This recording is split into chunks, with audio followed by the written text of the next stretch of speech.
In that age, and all of creation, many things were ambiguous. There was no such thing as life nor death, and without progress there was no retreat. While it swayed to and fro, you see, this was a world where one could only wait for all things to chill over the course of 10,000 or even 100 million years. Even becoming a hollow was a part of the circulation of Reishi. Speaking in a matter-of-fact manner, the Osho recalled the world prior to the birth of Wakamundo, or the world of the living. Eventually, however, the hollows began to eat humans. At that point, the circulation stopped. Had things gone on as they were, all Kanpako would have been reduced to one gigantic Menos, and the entire world would have come to a halt. But how curious it was. As though the world were rejecting that outcome, suddenly a life was born. A life that could destroy the hollows, turning them to reishi sand, and once again allowing the world to circulate. Curiously, their different motives led them to the same goal: to separate the current world. There would be a reishi world, a kishi world, and also a sand paradise that would be the destination of hollows. Both worlds produced, or alternatively, other forms of worlds might come into being. But what was most important was to have a world with a clear distinction between life and death. In order to make the separation of the three realms reality, they required the power of the man who transcended everything.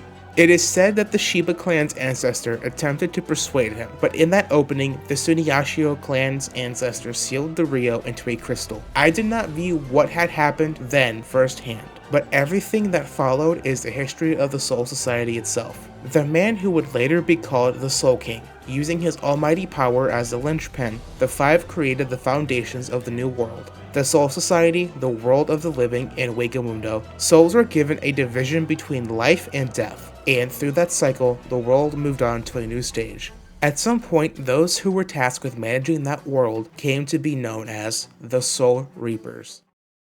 As you can tell by the passages I have read from the Holy Kubology 101, we are discussing the topic of Bleach's Realms of Reality. I want to directly debunk some very stupidly flawed rhetoric I have seen thrown at Bleach. Whether that's to describe Bleach's world building, power, or whatever it may be.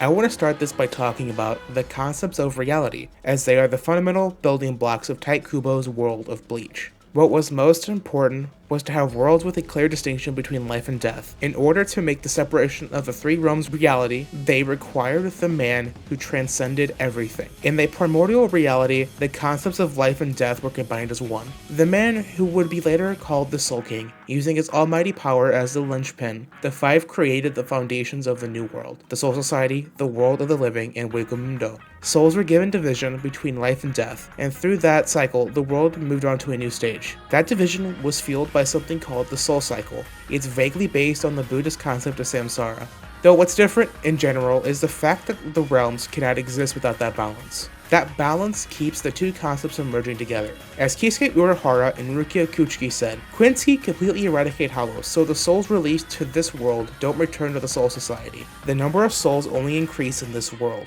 which makes the whole universe tilt this way, and the Soul Society begins to spill into this world. Life and death are mixing together, creating chaos. In short, the collapse of the universe. As you can see, these are necessary for the current layout of the multiverse to work. The multiverse consists of an infinite ratio sea of blanks called the Garganta. It is a separate time space. Its time space is several thousand layers shown by the Dongai.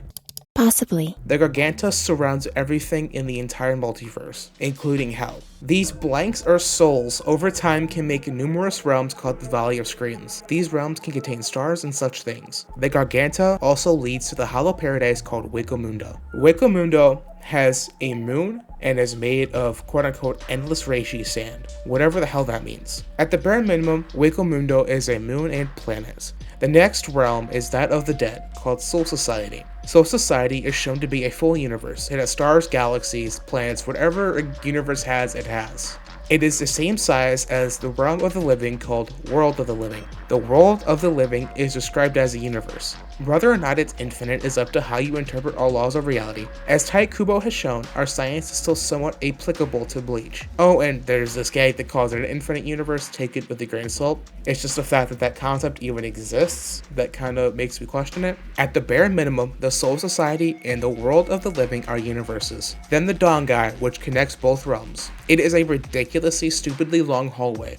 It has something called Kuryu, which traps you in place, and something called the Kotatsu or Cleaner. The Kotatsu or Cleaner is the administrator of space-time in the Dongai, and by extension, the Garganta. Most likely, it's not outright stated, but considering the Dongai is directly connected to the Garganta, I would assume so. The Kotatsu can also throw you off your space-time axis, pretty much killing you. It is a being made from reason itself, or the concept of reason, and not souls. Now, I want to discuss why are they called worlds. Simply because the realm names are used interchangeably for the planets' names. I'd also like to point out, they have never been once called just planets, and the closest statement we've ever had to them being just called planets was, if the world of the living and the Soul Society could be likened to planets, and the pipeline that connected them were the Dongai, the void of space that surrounded those was called the Garganta. As you can tell, that clearly states they're not planets. Could be likened, which means they aren't.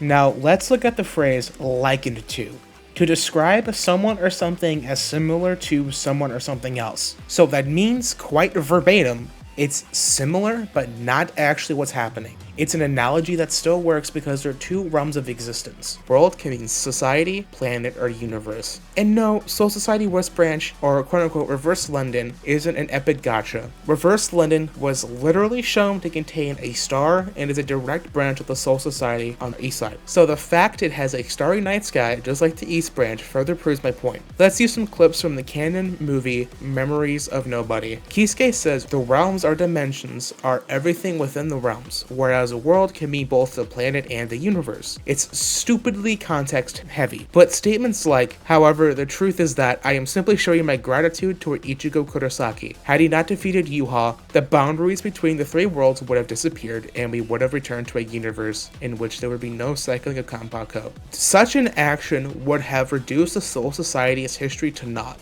This should very well be indicative of the scope of these realms and show my point. You showing when they obviously meant the planets doesn't discredit the sheer size of these realms or the scope of the realms. We are dealing with the literal universal concepts of life and death. Ones that were used to separate a universe into two identical universes, one of life and one of death. Now that is all I have for this Bleach Explained video. Like, comment, subscribe. Raven out. Peace.